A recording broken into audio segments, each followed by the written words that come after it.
Welcome to MakersHub. My name is Nicholas. I am a platform specialist.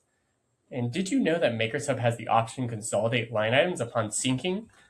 Today, I'll show you how this consolidated setting works, and as well as what other options for consolidating line items are. So the first bill I'm looking at, I brought in all of the line level detail, but I actually just care about the totals. I just want one line in my QuickBooks account. In MakersHub, we can very easily train the system to do this. We can say, all right, I want to collapse the line items. I give it a general description, collapsed line. And when I check that check mark, you'll see that I collapsed all those line items down into just the total and my one account coding. This training is held under Wise Vision training, and you can see that I collapse the line items, and next time we get in this bill, we would do the same procedure. So I'm going to approve this bill, and you'll see that in QuickBooks, when this syncs over, that I will have one line item in my transaction list. So I go into my bill, and you'll see here that there's one line item just collapsed down into one line. But let's say I still want to collapse those line items down, but I also want to have the details in MakersHub. That's where MakersHub really shines, is getting out those details.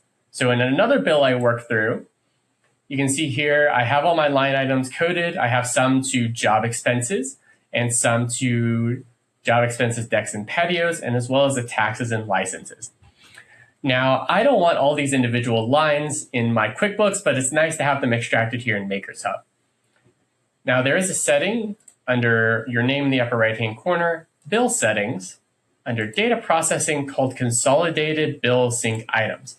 Now, what this will do is if I have multiple lines coded to the same account, it will collapse those line items down into those accounts. So if I have one account on the entire bill, it would just sync down into one line item when I sync over.